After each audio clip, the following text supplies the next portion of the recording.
Good evening. I'm Albert Carnesdale, Dean of the John F. Kennedy School of Government. Tonight's event is hosted by the Institute of Politics and by the Taubman Center for State and Local Government here at the school. Indeed, our guest is here tonight as a guest of Institute of Politics fellow Tom DeMore. This is really his IOP study group that's meeting in a larger hall tonight. This forum has hosted hundreds of leading political figures. In most of their speeches, they say things like, on the one hand, I'll increase spending. On the other hand, I'll decrease taxes. Or things like, I'm socially liberal, but fiscally conservative. Or, I smoked marijuana, but I didn't inhale. That sort of thing. Our speaker tonight is truly a different kind of political figure. Former Senator Howard Baker was recently quoted in the New York Times saying that Governor Lowell Weicker is, quote, the only man I ever met who would strike a match to look into a gas tank, close quote. As governor of Connecticut, he's in the battle of his political life, with much of his support coming from the angry and the disaffected. He was elected last year as the first independent governor of Connecticut in this century, facing a state budget deficit of about $2.7 billion, annual 10% drops in state tax revenue, banks suffocating under the highest percentage of bad loans in the nation, and the first city in the United States to declare bankruptcy, Bridgeport. He did two things to solve the problems. He cut $1.2 billion from state programs and forced through the legislature a 4.5% income tax, the first income tax in Connecticut's history. With these two actions, he has cinched a place on his constituents' enemies list even higher than the exalted position he held on Richard Nixon's enemies list during the Watergate hearings. Lowell Weicker began his political career in 1962 when he won election to the Connecticut General Assembly, a seat to which he was reelected twice.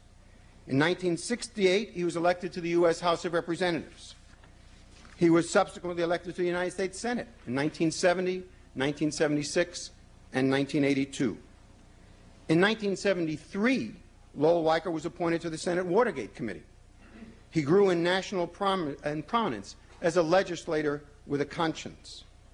In 1988, he earned the Wayne Morse Political Integrity Award.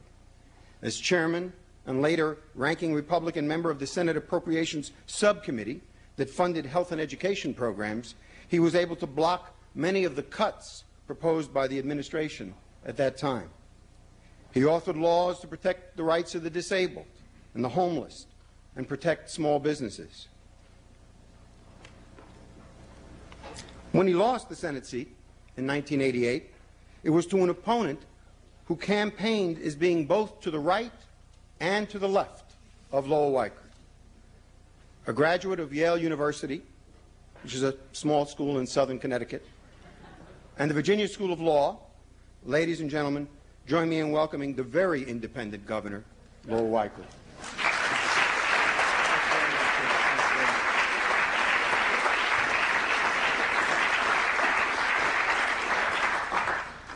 Dean, it's a great honor for me to be here at the Kennedy School and the Institute of Politics.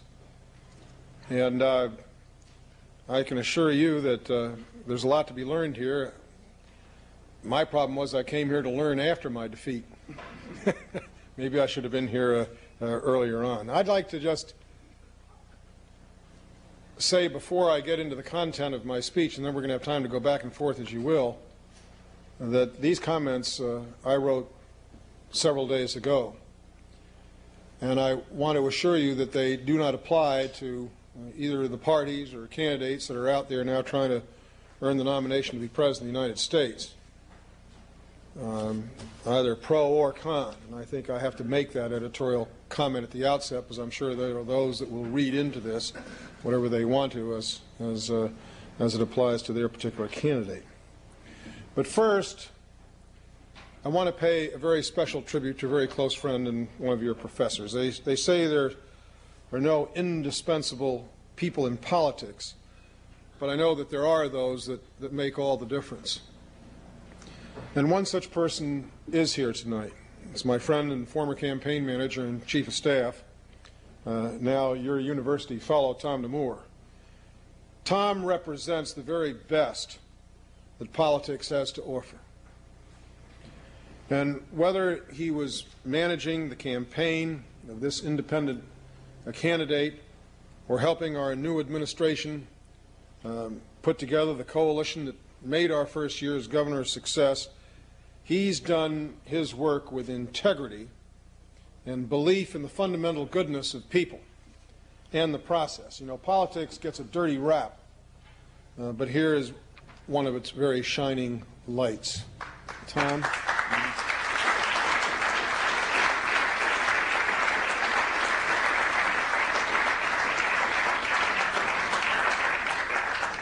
Now, you know my nature. I can't let things just go by in terms of a compliment. So I want to say also that it was a little over 2 years ago that Tom DeMoor came knocking on my farmhouse door to see if I was interested in a comeback. And at that time I was making good money, and I was spending long denied time with my family and generally enjoying the respite from 30 years of political battle. So at first I said no to Tom, and then I was hesitant, and then I finally agreed. And within 1 year I was being hung in effigy. Thank you, Tom DeMoor.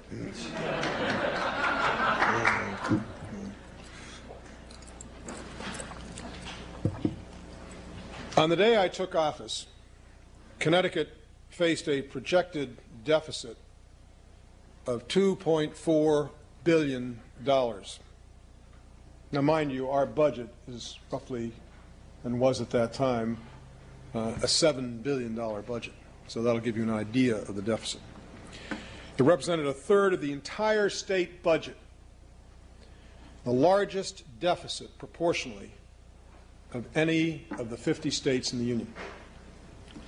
A deficit so large that if as my first act in office I laid off every worker in state employ, including myself, and convinced all 187 members of the legislature to work for free, Connecticut still would have had to raise taxes. Now, one of my first acts was to send to the incinerator the gimmicks, the smoke and mirrors stuff, and the other apparatus of deception that had led to our fiscal crisis.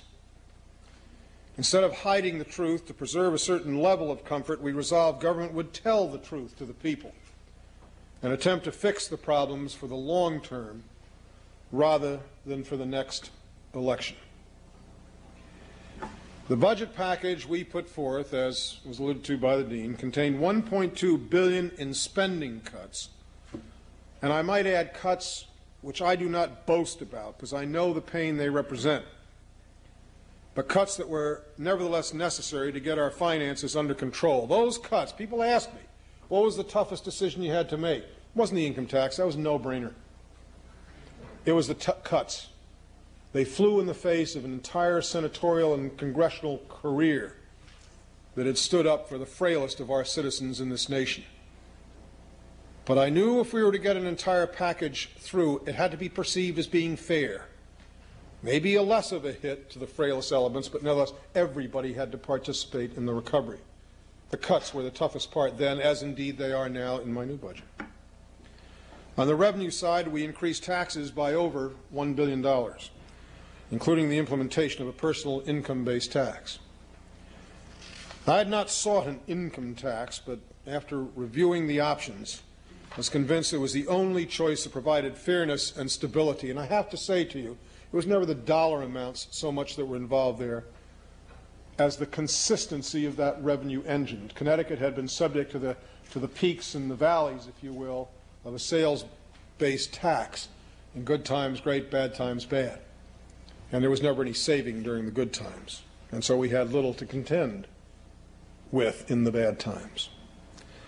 The howling we heard I was vilified by the kids and the nursing home patients and the veterans and the disabled and university students and the state employees. The Capitol dumpster each night overflowed with protest signs from the demonstration. And then came the caravan of income tax opponents, many of whom news interviews revealed had also participated in the spending cuts protest.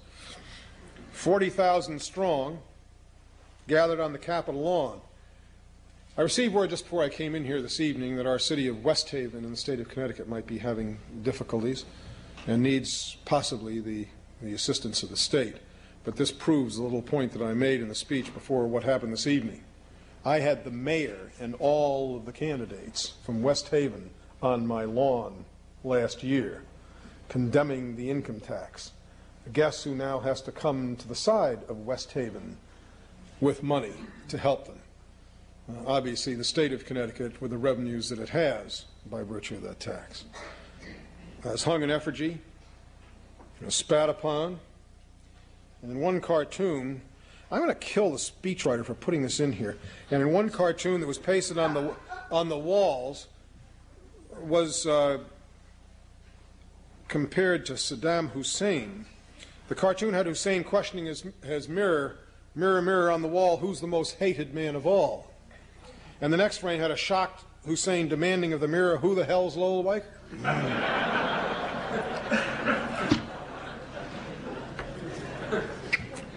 You know, on the serious side, it doesn't, for one who is, I think, championing the cause of civil liberties and separation of church and state and all those very unpopular issues during his senatorial career, I don't enjoy being portrayed, as Adolf Hitler or Saddam Hussein or any of these characters out of history. But that was the extent of the thought, violent in the extreme.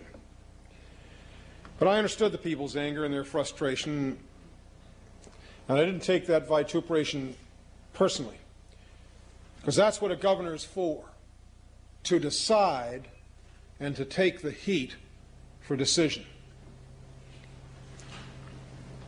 They were used, the constituents of the state of Connecticut, to first-class services at bargain basement prices, and they didn't want to see that change. And they're no different than anybody else in the United States over this past decade.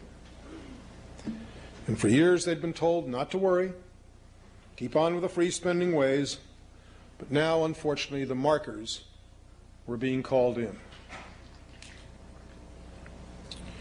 Fiscal restraint was a new word in the state's political lexicon. And in running for office, I had promised them it wouldn't be business as usual, and I guess some hadn't reflected on what that really meant. After months of battle and stalemate, including the veto of 3 budget packages that represented nothing more than the failed philosophies that had put Connecticut in its fiscal mess in the first place, we prevailed. And when our fiscal year ends this June the 30th, Connecticut will be in the black and will have achieved that during the worst of economic times. The Wall Street bond rating agencies have upheld our credit ratings.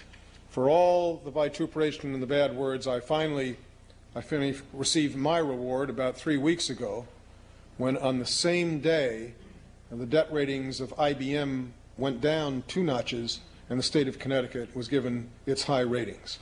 To have outmanaged IBM in 1 year, I'll tell you, I'll take that any day in the year.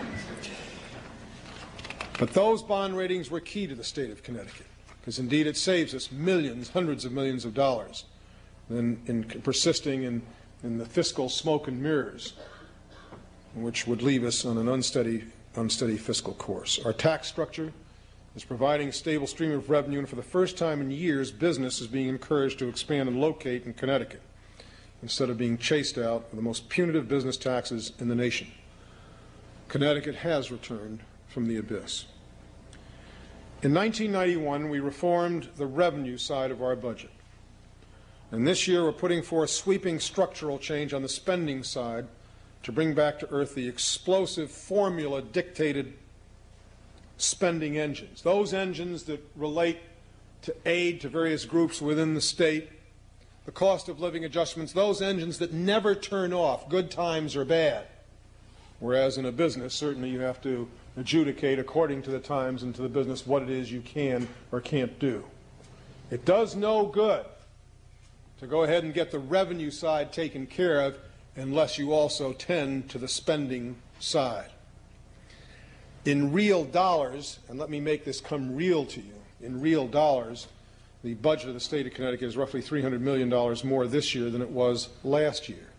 And 2/3 of that $300 million are these formula increases over which I have no control, that deal with fringe benefits and matters such as that. Now, we're downsizing our workforce, we're consolidating agencies, we're reducing mandates and revising formulas and benefit packages and generally managing every nickel in the coffers.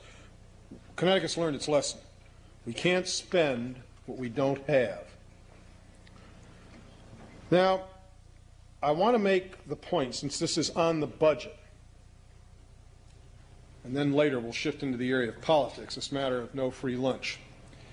And the best way I can illustrate all of this to you now is to step back for a minute and discuss some of the activities of the state and what happens when you have a good budget compared to a bad one.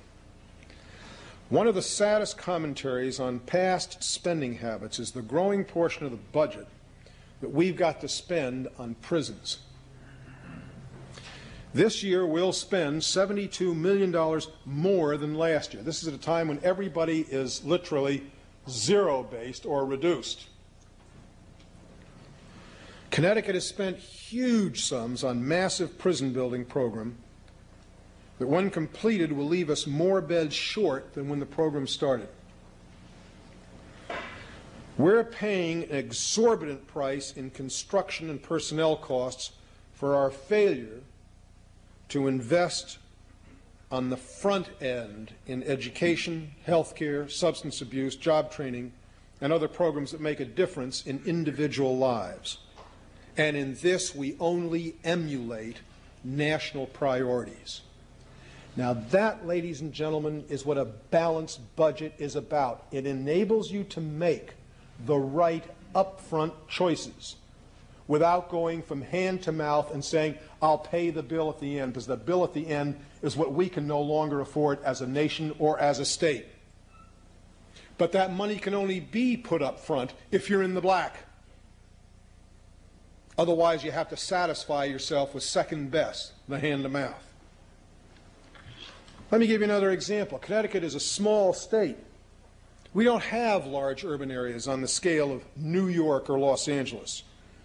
Yeah, we refer to our cities, but Bridgeport and Hartford and New Haven, these have populations of 141,000, 139,000, 130,000.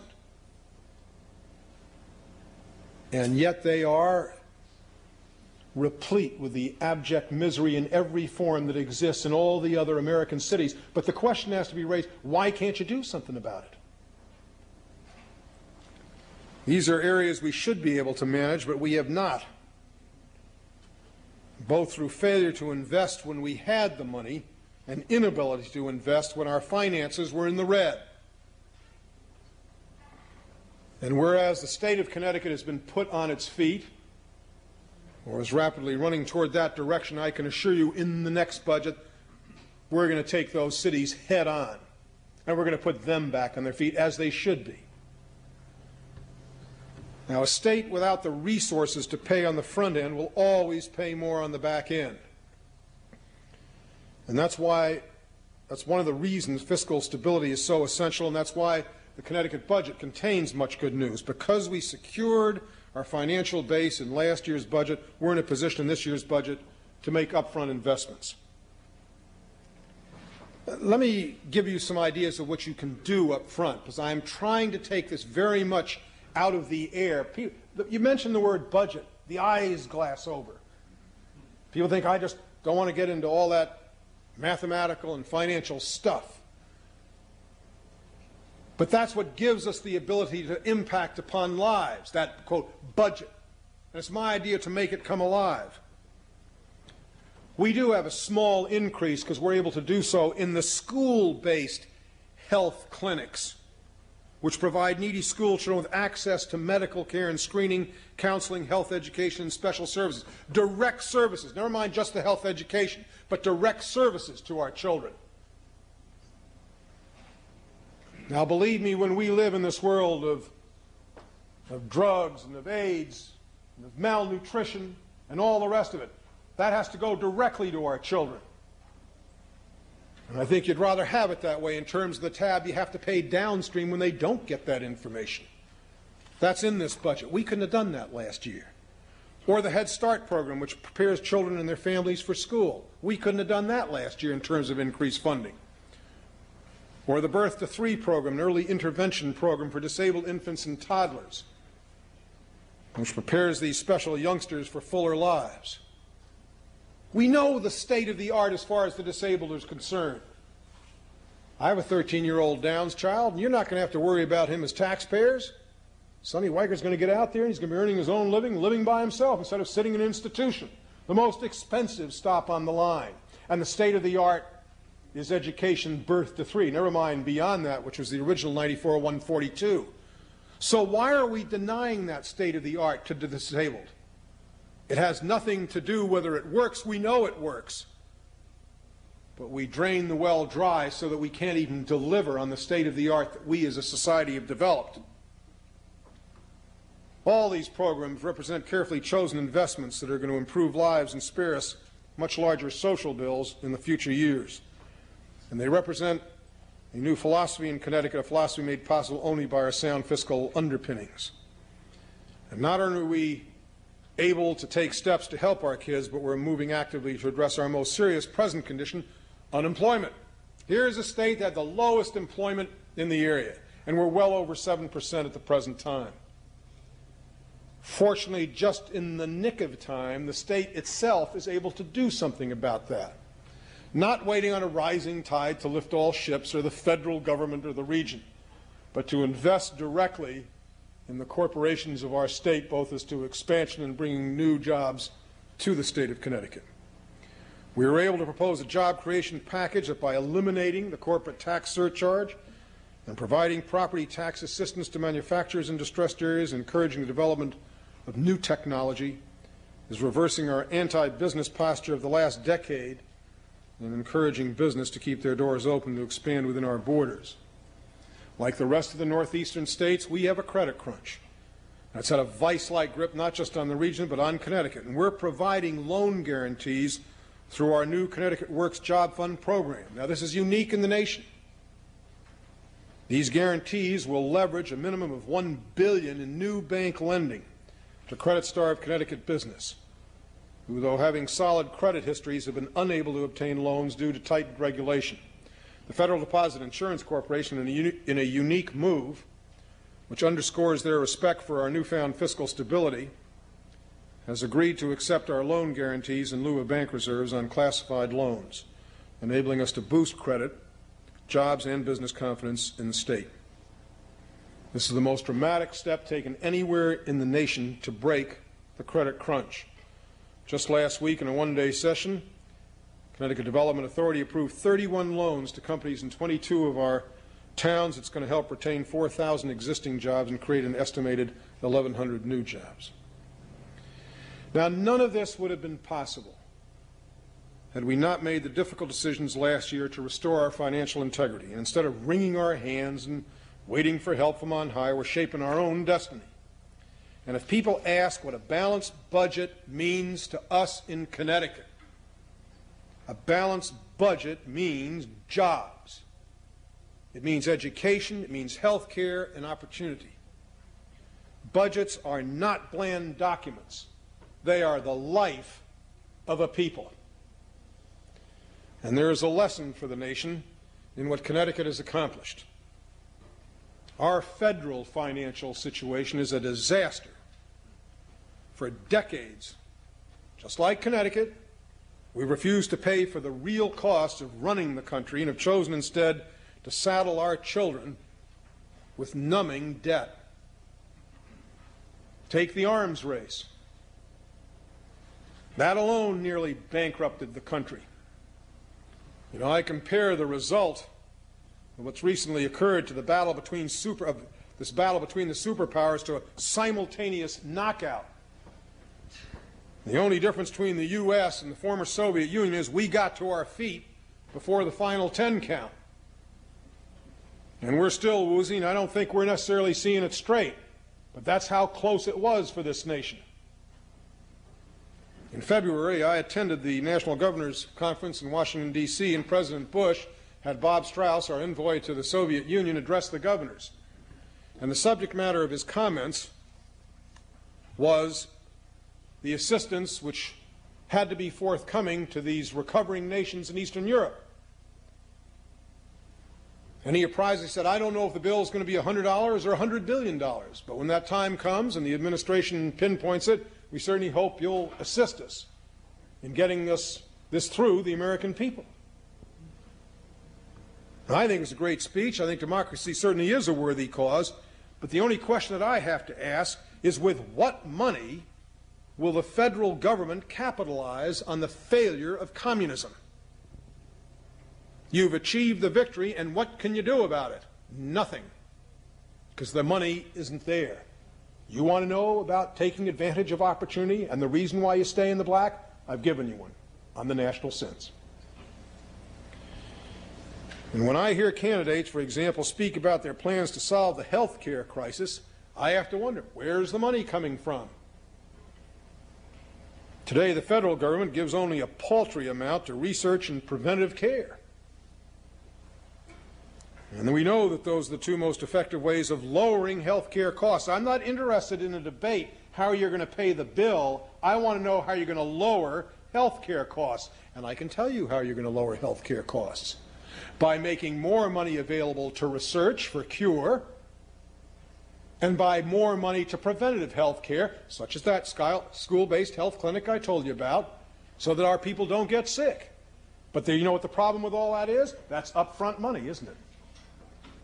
I'll give you a statistic that'll go ahead and smoke you out. $800 billion is what we're going to spend on health care as a nation, private and public. $800 billion. 94% of that $800 billion will go to the last 16 weeks of life. 2% will go to research. And a far smaller amount to preventative health care. The heck are you all sitting around discussing how you're going to pay the bill? Get rid of the bill. That ought to be the objective. Now, you're not going to obviously do that literally, but you can bring it down. But you've got to make those investments in research and preventative health care, and only a fiscally sound government can do that. Now, there's a serious reality issue here that no one seems to be talking about. Think about it for just a minute. We are $400 billion in debt this fiscal year alone. And the President has apologized for breaking his read my lips pledge, and he swears he's born again to the new no taxes faith. And many in the Congress, Republican and Democrat, are advocating major tax cuts. I have yet to figure out how a country in trouble because of debt gets out of trouble by promises that evoke more debt. And by continuing to concoct political solutions to fiscal crises, the federal government ill serves us all. You know what the story of Connecticut is now? We're paying for our mistakes, and we're paying with cash and fewer services. And I think it's time Uncle Sam did the same.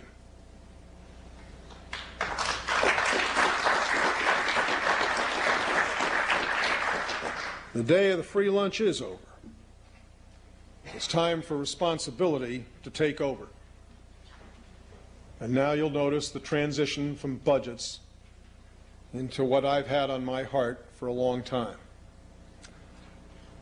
Because when I say it's time for responsibility to take over, this goes not just for budgets, but for the mindless potshots people have been taking at the political process. Waking up this morning, I want to say also, this part of the speech was not written by any speechwriter. Waking up this morning, I realized with remorse that I was no longer an excitable kid to use Richard Kleindienst's Watergate words. When President Nixon asked him, "What about this fellow Weicker?" They described as he's just an excitable kid. And when I woke up this morning, no longer an excitable kid, but rather a joints-aching adult being dragged kicking and screaming to his 61st birthday. Now, for all the dietary, sexual, and physical diminutions of old age, there is the compensating joy of uninhibited speech.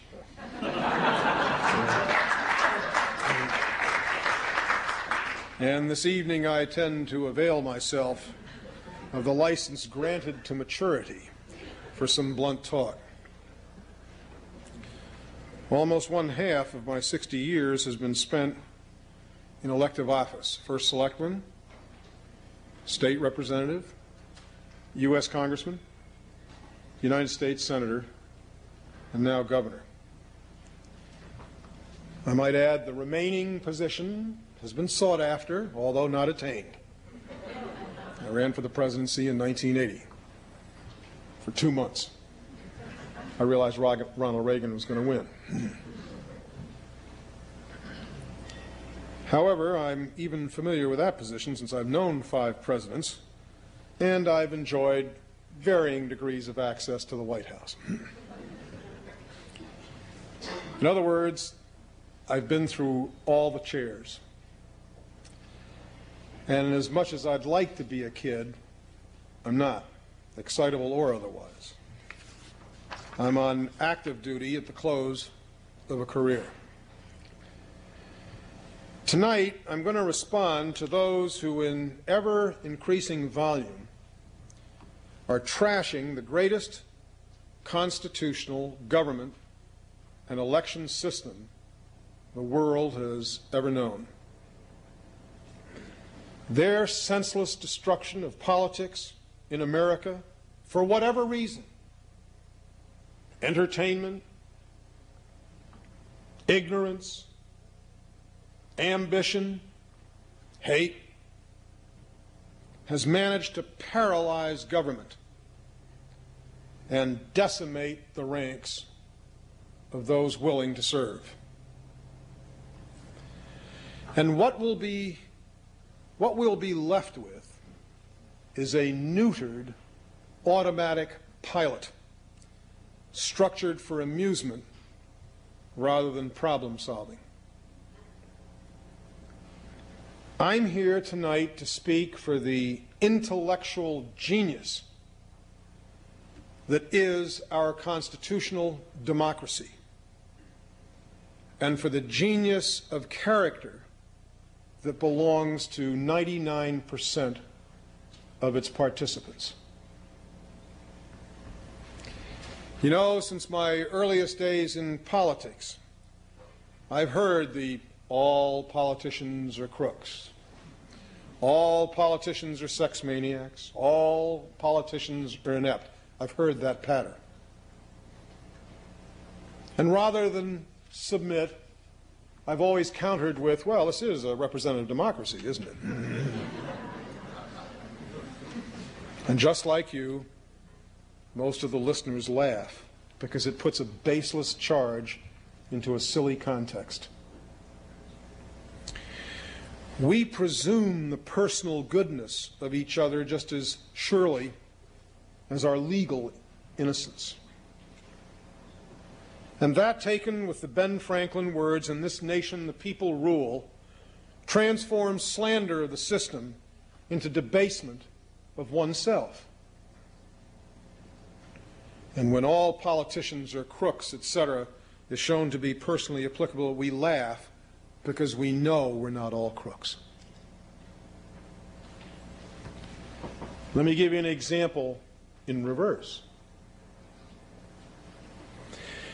Without justifying members of the House of Representatives overdrawing their personal bank accounts,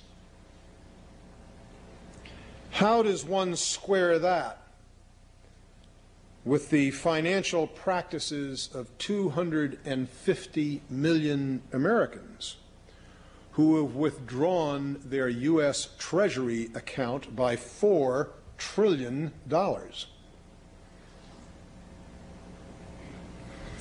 At least the House bank has the decency to close,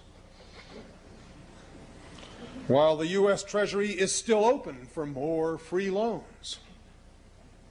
All you have to do is witness Democratic and Republican tax cut proposals.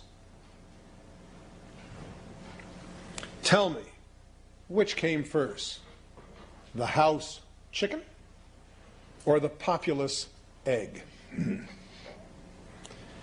And I tweak the blue nose of the electorate so as to make the point we are one. Washington and Hartford and Boston are points of geography. The government is us. Now, the system of American government works well when the system votes. That's you and me. When the system operates at less than 50%, as has become the norm over the decade, it produces bad laws and bad lawmakers. No more is needed than for everyone to tend to constitutional business and vote. Vote. Term limitations is not doing business. It's a lazy avoidance of kicking rascals out and putting good guys in. The genius of our system, the genius of being attuned to today's passions, 2-year terms, to cooling today's passions, the 6-year terms, and the bridge between the two 4-year terms, has kept the United States on the fine line between turmoil and obsolescence. The fact that the nation bestirs itself only once every 4 years, and even then for only one office, is no grounds for term limitation constitutional amendments. It is grounds for opening the de facto constitutional two-party system, opening it up to competition. It is grounds for shorter elections. It is grounds for spending limitations, in short, for anything that opens rather than narrows the system. Just think, with more than two parties, no longer can we pin all of life's mishaps on elephants, donkeys, and a lack of choice. This intellectual torpor of the public was almost translated into election monopoly during last year's budget debate in Connecticut. Anti-income tax Democrats and Republicans agreed not to contest each other at election time if they stood firm on an irrelevant budget alternative. Fortunately, the agreement came to naught, but here was the first publicly unmasked attempt to legislate re-electability rather than accountability. This is what they've been doing in Washington for years. Every tough issue is decided not on the basis of effect and accountability, but on how does it impact on our re-electability. That's why everybody gets re-elected. So de facto, that's what's been going on. It was only finally good to see it get right out there in the open and see someone try to legislate it in Connecticut. Term limitations by Constitution? Bah. No limitations on parties by practice? Hooray. Competition. We've deregulated everything in the United States of America, but we haven't deregulated the political system. It still enjoys monopoly. Then there's the referendum as a substitute for not voting. I mean, what will one issue attract that the arbiter of 1,000 issues can't? Is it what's politic rather than what's real that moves us to the polls? You know, government's favorite escape hatch, you can see it in state legislatures and in the Congress or everywhere else, government's favorite escape hatch for making a tough choice is to send the issue to committee. The public equivalent of that maneuver is voting on referendums rather than candidates. Referendums, stamped out like cookies, are about 1,000 definitions of selfishness, not the building of one nation. The system works fine. To quote from Julius Caesar, the fault, dear Brutus, lies not in the stars, but in ourselves. And now, what about those who serve or aspire to serve? In the prologue to Pagliacci, Tonio comes before the curtain to apprise the audience of what is to happen in this play within a play.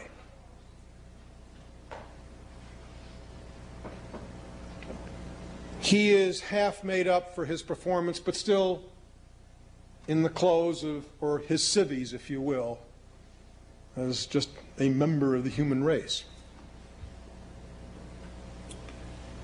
And this magnificent aria ends as Tonio says to the audience, "So think not of our poor theatrical costumes, but of our souls, for we are men of flesh and blood, breathing the air of this lonely world, just like you." The point I would make after visiting all the ports of call of government is that the men and women who speak for you are like you. Up to now, an extremely committed group in terms of ability and integrity and courage. This nation is great because great people made it so. Not to entertain, but rather to strive for the ideals expressed in our Constitution. And just as a nation falls on its kisser in the trying, so every one of us has come a cropper in our personal lives. I failed my first bar exam before hitting it over the wall. We didn't have marijuana when I was in college, but we sure as hell had sea breezes, grapefruit juice, and gin. And I have to say to all of you here on several occasions, my behavior in New Haven as an undergraduate fell quite short of the standards of a civilized society.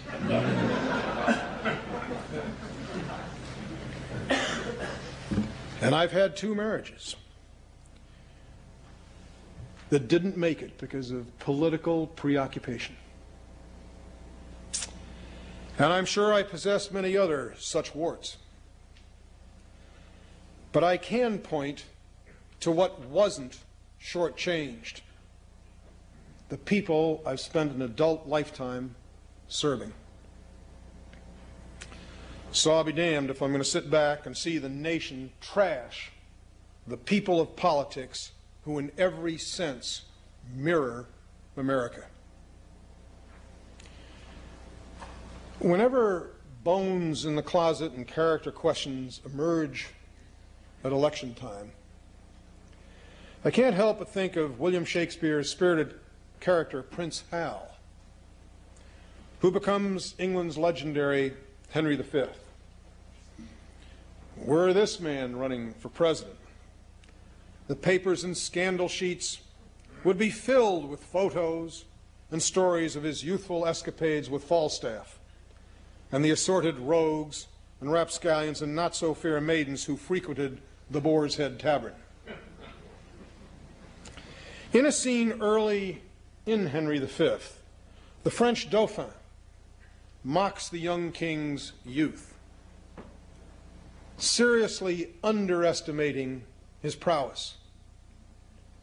Henry, who will inspire his brave few Englishmen to great victory over the French at Agincourt, and who with political savvy will unify the two nations through his marriage to the French king's daughter, remarks of the Dauphin, how he comes o'er us with our wilder days, not measuring what use we made of them. We are a country of flesh and blood, and our leaders should be the same, not neutered autotrons. The best men and women have not all led lives in monasteries and convents. They have made mistakes at one time or another, and most of them are probably the stronger for it. Personal failure lends a person perspective, and it teaches responsibility and compassion. Do not equate the general frailty of man with the tome of constitutional abuses that was the history of Watergate.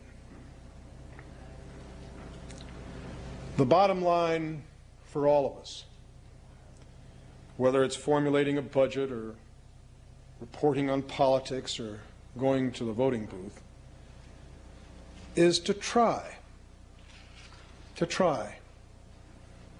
with fairness and decency. The lesson for budgets and politics is best taught in the oath of some of our frailest citizens, the Special Olympians oath. Remember it when you go to vote or select a candidate or shape the destiny of your state and nation in terms of its budget. Remember it. Let me win. But if I cannot win, let me be brave in the attempt. Thank you very much.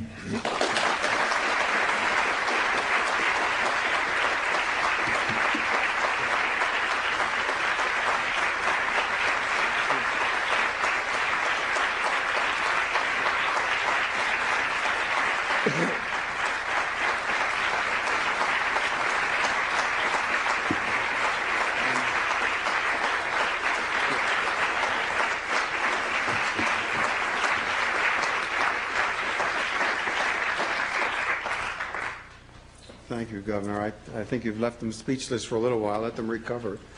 We've got two microphones here for questions from the audience, so if you would please line up with these and we can sort of go back and forth. Why don't we start right here? In terms of addressing the federal budget deficit, do you think that there will be or do you think it's necessary to have entitlement reform, specifically means testing? I think you do have to have entitlement reform. I think we've recognized the same thing in the state of Connecticut, that clearly you have to pull your horns in. You can't go ahead and do everything during tough times. Decisions have to be made. We've done that very thing, I might add, right across the spectrum as far as our programs for the elderly, as far as welfare, general assistance, right across the boards, especially in the entitlement area. Now, I also have to say to you that many of these entitlements were both created, patterned after at times that are decades ago. And I think we can do better. So make no mistake about it. Those are the non-stop engines, if you will, of spending that clearly need review at this time. And there's no reason why they shouldn't be. We all can just plain use common sense. No point in scaring the hell out of people. You know, you're not going to get your Social Security check. Indeed, a lot of us had to make very tough decisions to keep that fund secure.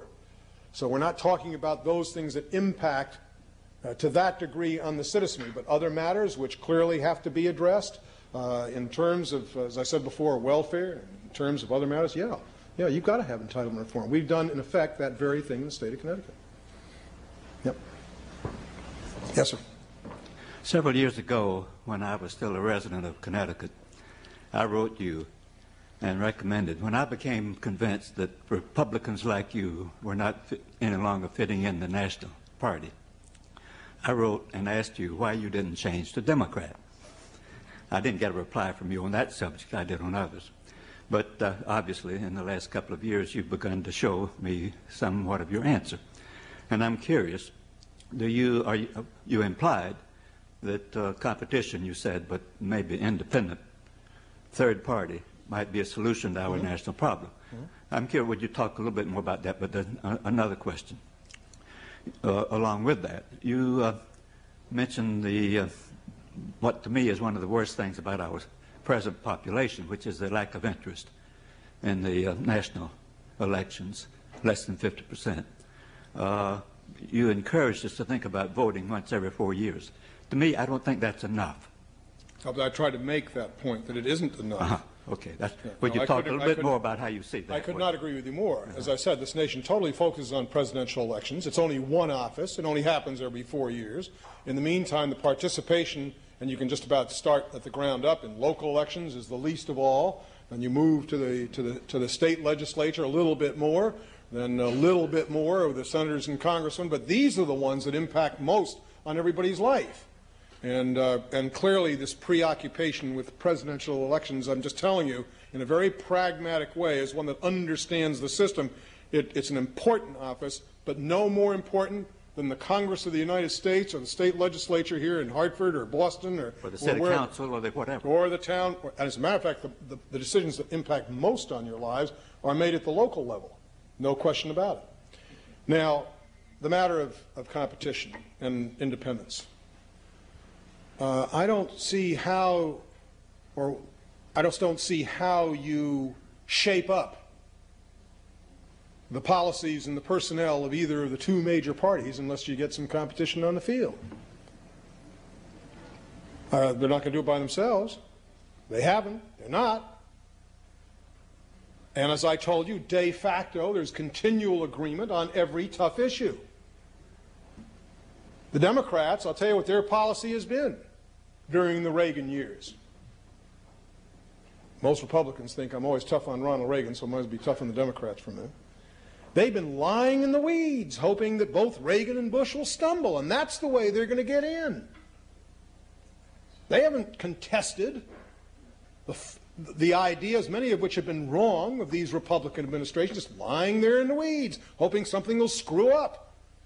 And then we'll be able to march into the White House rather than offering an alternative. So I have to say to you, do I think that some tinkering around with the Constitution is going to solve this problem? No. Do I think you ought to be fined when you say there's a lack of participation? Do I want to fine you for not voting? You shouldn't have to go to the polls because anybody's forcing you to go to the polls. Rather, why don't you just get out there and do what you're right now? Let's have some alternative people running. That'll go ahead and do it very fast, I can assure you. Why are we afraid of a nation of more than two parties? What are we sort of thinking? Maybe this is going to be France or Italy, and we're going to have, 50 different presidents, and every couple of years. It's going to work that way. You know as well as I do. Let me take my old Republican Party. There ought to be two parties. You probably ought to have the Republican Party, the moderate party that I joined, and let the conservatives have their party. God almighty, for heaven's sakes, the only thing that Bush is finding out right now, He made his bed with the conservatives. He enjoyed it. And all of a sudden, he does something wrong, and he isn't completely pure in his philosophy. They want to bounce him out. This is the same crew that bounced Brooke out, and Javits out, and Case out, and Weicker out, and everybody else that didn't believe as they believed. And now Mr. Bush has to go ahead and live with them. Well, I'd suggest to the conservatives, why don't you go ahead and do what you've always done in the past? Anytime they disagree and they don't get their way, they're running on the conservative party line. Be my guest. Run as a conservative party. Let the Republican Party thrive in its moderate status. As far as the Democrats are concerned, they also have some big problems. They're a very liberal party, and those that come closer to a Republican philosophy, and probably they ought to split apart there. And what's wrong with four choices are going to really bother you? You have to think a little bit more there. I might add, the news media is very stodgy, too, on this whole side. The news media, which I think is usually very progressive, very stodgy. After all, it means we have to, right now it's very neatly packaged into two parties. Four parties is going to sort of stretch us when it comes to reporting. Well, come on now. As I said, we've gone ahead. The whole world is turned upside down. And I belong to, I know that I was considered for a long time, probably still am, as the communist in the Republican Party. But all I'm asking for is that good old competitive spirit be made part of the election system rather than the monopoly that it is now. And that's the way to go ahead and improve it, and that's the way to get people excited. And that's the way to force the other two guys to come up with better ideas and better candidates than has been the case over the decade. Governor, you seem to have a very idealistic view of democracy, which I share myself, and I have a lot of hope for. But isn't this the same idealism which is going to make it very difficult for you to get reelected as a result of the very difficult decisions you've made recently? Well, look at it this way. I've got an idealistic view of politics and of government and what government can do. And I've won every election I've ever been in, except for one, where I got bagged by my own party in the back. Okay? And that's possible. That's the risk that you run. So I've got to say to you, as far as a percentage is concerned, I think most would agree I've made some of the most difficult decisions in the United States Senate and continue to make those difficult decisions. And yet I've enjoyed the confidence of the electorate, even to the point of putting me back into office. This isn't to say that if you read a poll in the state of Connecticut over the past year, read one now, that obviously I'm not in the good graces of a majority of the state of Connecticut. But who the hell is going to say, yes, I like to pay more taxes? Nobody. On the other hand, once the state of Connecticut understands that they've come back from being on the verge of insolvency, and with its massive unemployment and its inability to go ahead and help its children or its cities, and we're back on our feet, I think people will say, well, okay, it was tough medicine. He told it like it was, and I've always done that with every other issue. And, you know, we're going to stand beside him. That day will come. I have to say to you also, I think I'd be nuts if I ever ran again. There are a lot of other good things out there in the world to do. But one thing I know, I'm not going to bring any less idealism to this job or a demand for quality to this job than was the hallmark, at least I like to believe, was the hallmark of a Senate career. I'm not worried. As a matter of fact, I've got to tell you, I tried to discuss with my advisors if there was some way I could run this year. I'd like to step out of that office and take my show on the road, because even now the economic recovery of Connecticut has started. And it's grounded in the truth, and that was what was denied the state for decades of smoke and mirrors. I have nothing to apologize for. If I'm wrong and we go down the chute in terms of what it is we've done and it doesn't address our ills or do anything with them, fair enough, I ought to be bounced out of office. But again, please understand this, because it's so important. Everybody says, gosh, he always does these crazy things, and he's always out there, you know, running against the tide.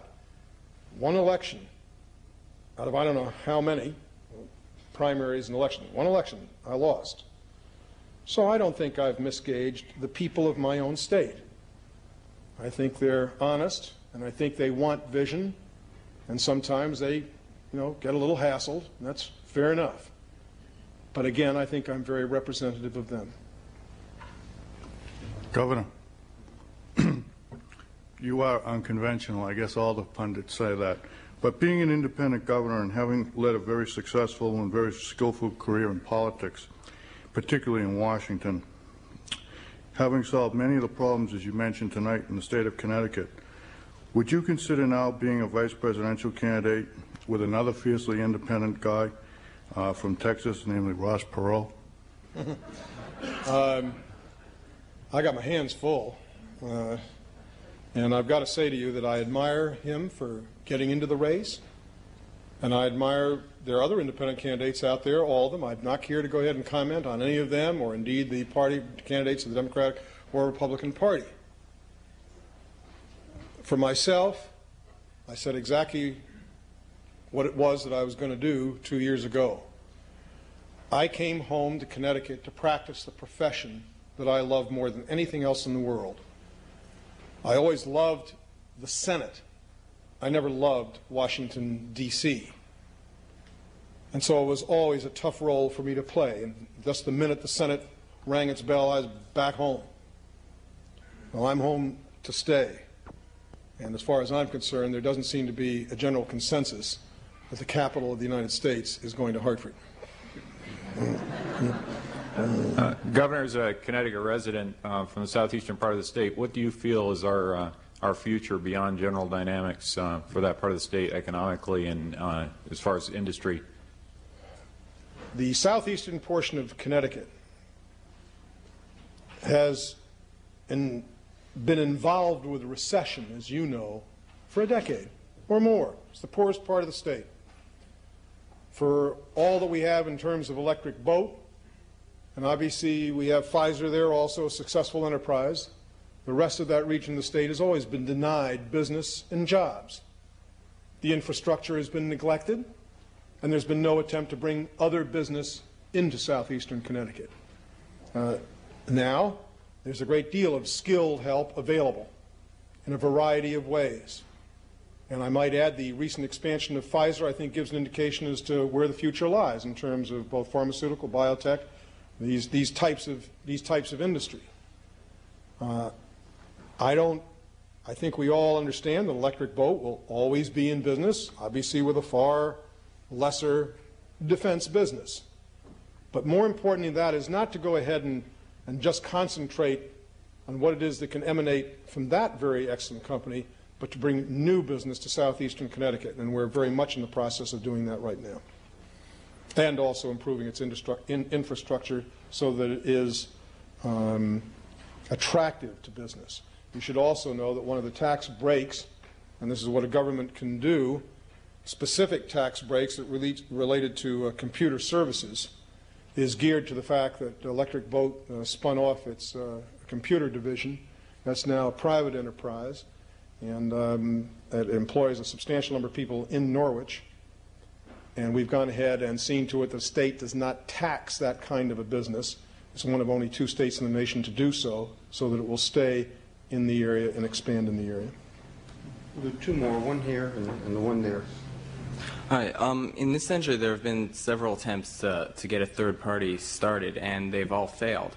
I'm wondering how you see keeping a third party on the national scene for the long term. I think you're going to have to, well, first of all, I think you have to go ahead and get an individual that has credibility in terms of being able to run a government. I think where you're going to see this transpire first is at the lower levels of government, just as I ran for governor of Connecticut, or somebody might run for mayor of a city, or someone might run for the Congress of the United States. I think it probably is going to be very difficult to elect a president of the United States like that in terms of an independent party. But I can only give you our Connecticut experience. We've been through the election phase, we're in the governing phase, and the Connecticut Party is going to be very active in the local, or rather in the legislature races coming up in the 92 elections. So it's not something that's going to happen overnight, and it clearly has to be led by identifiable figures in terms of election. But I see that clearly happening. Well, I was just thinking... I mean, I got to tell you right now, you know, if I'd love to go out there and do it. I think it'd be just a great idea. But I've made my own personal commitments, and I have neither the willingness to depart from my own family or take on that type of an endeavor. It's not for lack of thinking it'd be sort of fun, because that's the way I look upon it. Now, let me say one thing to all of you here. Everybody looks upon this so deadly serious. It's fun. It truly is. In terms of the running, in terms of what you can do for people. You know, I had so many young people several years ago come say, well, should I be a lawyer because I want to help poor people, or I want to help the cities, or I want to help the... Why don't you go ahead and run and get into office? There's enormous power there that can be used in the right way. Those of us that have served, I don't regret 1 second of it. But in terms of the establishment of independent parties, yeah, you're going to have to get some identifiable, credible names out there at the outset, and then build the parties on whatever their success happens to be. Yeah, at the national level, on the subject of the military-industrial complex, I can remember years ago when an Air Force general here was speaking for Star Wars.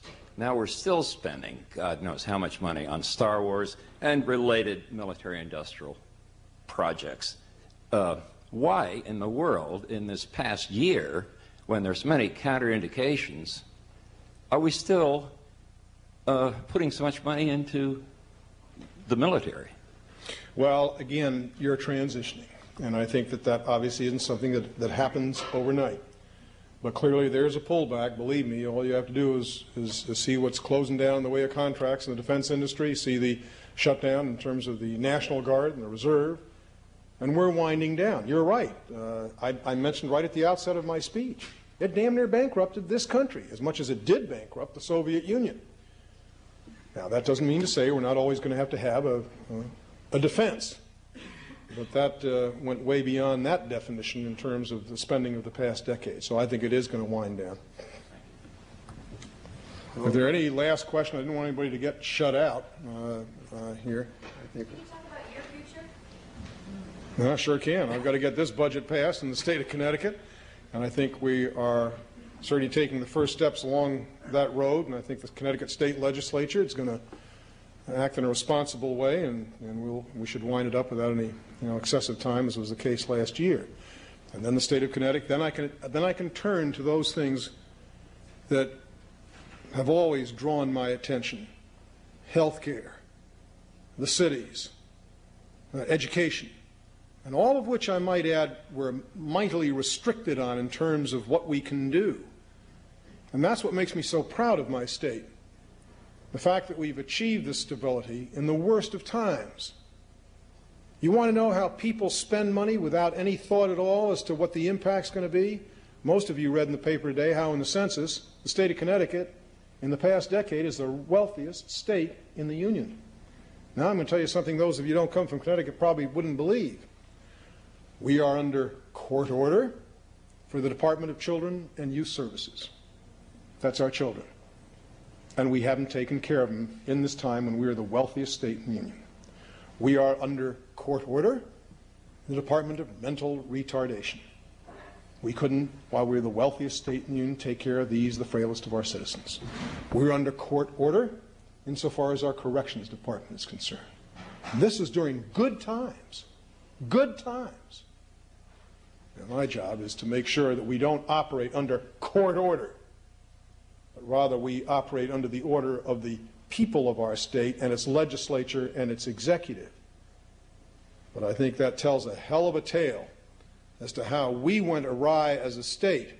And I might add, during that same period of time, the federal government was doing the exact same thing, except it has yet to wake up.